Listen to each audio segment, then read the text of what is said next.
Canola School on RealAgriculture.com is brought to you by Alberta Canola Producers Commission, SAS Canola, and Manitoba Canola Growers.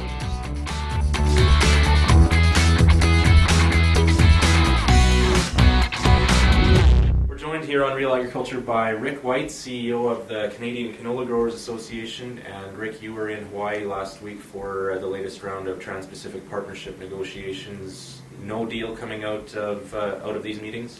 That's right. They spent the whole week negotiating, and in the end, they just couldn't come to the ultimate goal of concluding the agreement or the negotiations. There are still a few outstanding issues that they just couldn't get over the finish line at the very last minute. But they'd made a lot of progress while they were over there, cleared a lot of the smaller issues out of the way. But when it came down to the end, they just ran out of time and couldn't deal with the larger issues at hand that were much more politically sensitive for them. So how would you describe the sentiment or the feeling among people like yourself there in terms of getting a deal done? Well, I mean, on one hand, we're very optimistic and happy that so much progress was made. I mean, there was a lot of work done last week by the negotiators and by the trade ministers who were there. They did accomplish a lot. However, some disappointment, of course, from not being able to conclude and solidify that agreement with certainty. We're very hopeful that they can pick this back up again in weeks, so that they don't lose any momentum that was built up in Maui over the course of last week.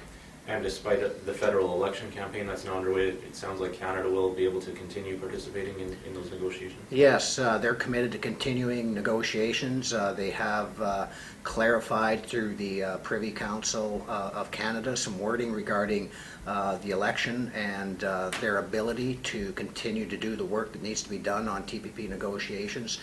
So we're very confident that the Canadian minister will be able to fully participate and wrap up the negotiations. If the TPP countries can get back together and get the deal done, Canada should be there. Okay. So when you're in a setting like that, representing a sector of Canadian agriculture, what's your role, or what do you do at an event like that? Well, at an event like that, we are there available on the ground, and on a daily basis we get briefings from our negotiators, including our chief ag negotiator and the minister as well.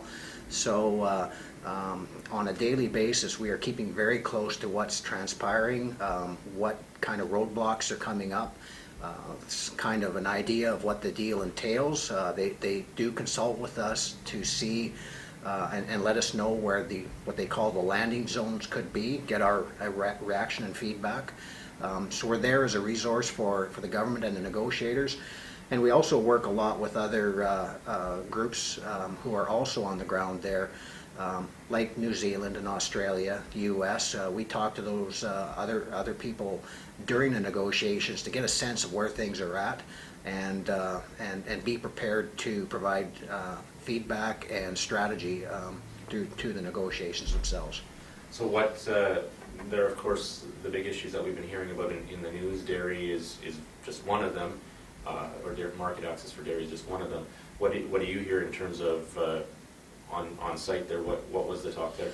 Well, certainly it was all about dairy, but not exclusively dairy. Dairy was a very large issue that is still unresolved. But then there's sugar as well. There's still a little bit of talk about rice in the U.S. Versus Japan. So there's, I think that there's a little bit of unfinished business there. And then, of course, some other big ones are auto parts and rules of origin around that is a big issue, and things like drug manufacturing and the intellectual property on patents regarding some of those processes. There's some disagreement and some gaps there regarding the length of time to provide exclusive access to those drug developers in terms of the number of years the patents are valid. So those are big issues, and again, it's not just about dairy, but dairy is one of the big ones. Okay. Let's focus in then on canola and potential for canola. Why is TPP important for the canola industry in Canada?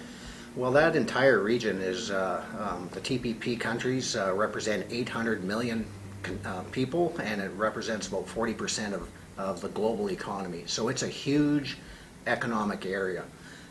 Canada is an export crop. 90% of what we grow is exported to other countries, and a lot of those exports go into the Asia-Pacific countries.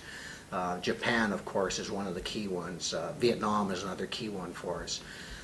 Why it is so important for us to be part of these TPP negotiations is that it is such a large opportunity for us, and it is right now, but we have to maintain our competitiveness, so we have to be part of this deal to be able to export into the future to one of our most valued customers, and that's Japan. So is this about maintaining current market access and maintaining the competitiveness, or are there new opportunities if TPP was signed as well? Yeah, it's actually both. Right now, Australia, one of our main competitors in the global canola market, has a bilateral agreement with Japan, one of our biggest customers and most important customers. They have a tariff reduction formula in play right now, a 10-year deal that will phase out oil tariffs on canola oil over a 10-year period, and that will start to put us at a competitive disadvantage. If the TPP doesn't even happen at all, that is in place. So we are already facing a slippery slope to uncompetitiveness into Japan in particular. Now, when we look at the TPP deal, that will provide hopefully some tariff reductions on canola oil.